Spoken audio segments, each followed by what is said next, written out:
Let's start with our next discussion, which is based upon the continuation of our previous session, that is session bean. So stateless session bean and stateful session bean, both the things we have seen, but the problem there is there we are making use of the instances which are shared between the number of clients. So in those situations, most of the times we see that there are problems with the security of that particular instance. So in those situations, what we can do is we can create a bean in the form of singleton session bean, where only one single instance will be created for a particular AJB bean, that is AJB class bean. So here in this instance, we can see client 1 is making use of a proxy and it is trying to have the access towards the singleton instance. So here we have only one instance. Even the client 2 also is making use of the proxy and is trying to make use of the singleton instance. So here both of them have to make use of the shared instance inside the EJB container. But when it comes to normal session beans, then we have many instances present inside the session bean, but in case of singleton session bean, we have only one. So this helps us to work with the security of our enterprise Java bean, but there are many disadvantages also with the singleton bean. So there may be a chances of concurrency, there may be a chances of deadlock because of many clients trying to have the access towards it. So for that reason, most of the times we try to avoid the singleton session bean. So only if it is needed compulsorily, then we make use of the singleton session bean. So let's continue. So there are two types of enterprise Java beans. So one is called as container managed concurrency and one is bean managed concurrency. So in case of entity bean, we say it as container managed persistence, and we say bean managed persistence in case of entity bean. So in this case, when we are trying to work with the concurrency, how we are trying to control the concurrency being given to the session bean, or let it be a singleton bean, we are just going to see here. So for this, we need to make use of the annotation called as concurrency management, and the target for this will be given as a container. And we just try to make use of lock type. So whenever we are trying to read the things, then we are locking that particular resource. Then we are making use of concurrent read only method. Then we are just trying to write the things and we are trying to write them one at a time.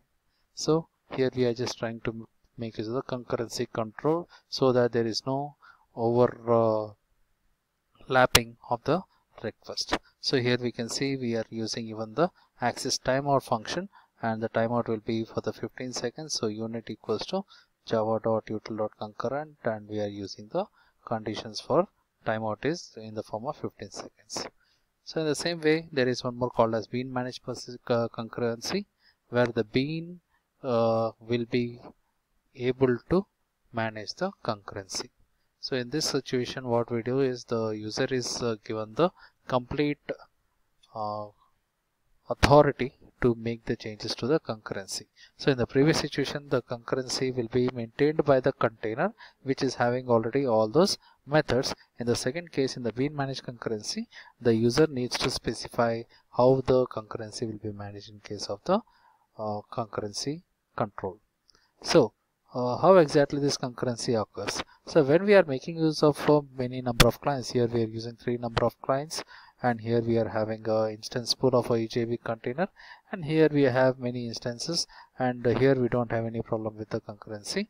So stateless session bean invocation is pulling from a pool of backing instances for a services. So concurrency can be controlled by having many instances which are more than the number of requests. So in this case, we can control some little bit of concurrency. So in some situations, what happens is request session A is making use of the request from R1, and session request 2 is being made by session A itself, then that is from R1, then request 3 is being done. So say full session bean invocation pulling from cache of backing instances for services. So here also we can see this This is for stateful session bin, wherein each one of them will be assigned a particular instance, and depending upon that instance the request will be processed. So the session A is being done by a single client, so he's making first request and the second request, and these requests are being queued in order to reach towards the instance A.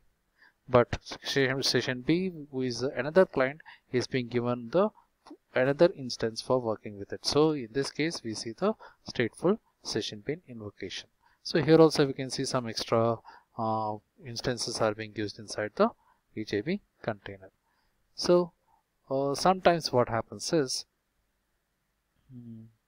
concurrent requests upon the same session, blocking until the session is available for use. Let us assume that we have a banking application and there is a customer, and the customer is has logged in into one system through his laptop, and one customer has the same customer is trying to have the access to the same bank account by using the mobile phone. So in those situations he is trying to have the access towards the same instance twice. So in those situations the EJB container must handle the situation and handle it so that both the mobile as well as the laptop will not be given the access to it at the same time. So then the exception must be raised and the concurrent access must not be allowed. So here we can think of this request 1 as a laptop and request 2 as in the form of mobile. So in case of stateful session bin, only one instance will be given for a particular user or a client, and when I am trying to make use of the same user and give the another instances, then it is better to stop the things. So next we have the shared mutable access. So when we are working with the shared mutable access, then we are sharing the instances. So most of the times it works well and good with the singleton session bin. So here let us make use of one value that is 1, and we make use of a request to increment it by 1. So whenever we are trying to increment it by 1, so here we are saying one request is to increment 1, then the value will become 2, and here also there is one more request to increment it by 1, then the new value will become 2. So here the problem is with the synchronization. So what exactly happens is, here I have made it 2 and here also I have made it 2, but if because of the problem with respect to synchronization, here the first request has been done by this client and the next request is being done by this client. So the value must become 3 because let us say it is for counting the number of users. So here the count of number of users is 2 and here the count is must become 3, but the value will be 2 because this is because of there is no synchronization between the services provided by the EJB. So to overcome this, what we do is we make use of the two requests like this. Then we are having one current equals to 1, then saying save concurrent increment. So here we can make use of some thread policies or the other policies present inside the EJB business methods. Then we are incrementing. So here the current value is 1, the increment by 1 will become 2 and the increment by this particular client will become 3, so the new value will become 3. So the proper synchronization is very important when we are trying to work with the shared mutable instances. Then there is something called as blocking synchronization policy, making new requests until it's safe to proceed. So most of the times we see that there are many requests by many clients and they are trying to make use of the resources present inside the EJB container, and the problem is when some operation is going on, there must be no interruption.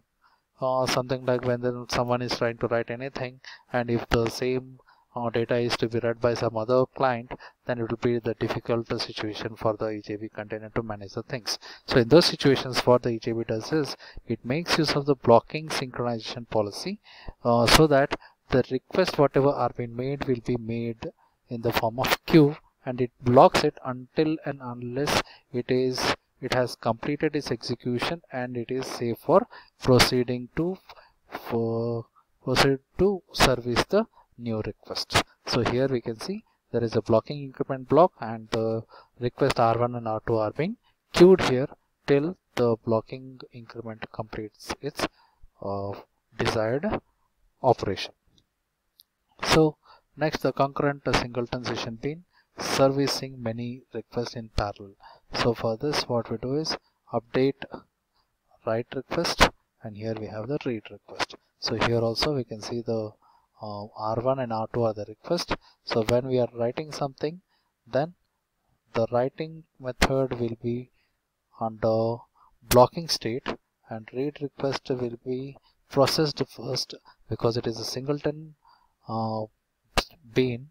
So when the bean is singleton, we cannot make use of the read and write request at the same time. So for that reason, we are making this to wait for some time. So this is a proper synchronization with respect to the singleton bean. So we can say that this is the concurrency type of life cycle present inside the singleton bean. Okay, so this is about session bean.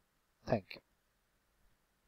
Session bean as well as singleton bean, and we have seen concurrency control, how it is being managed. So sometimes it is being managed by container, sometimes it has to be managed by the user in the form of bean managed persistent, bean managed concurrency control, and so on. So this is about session bean and the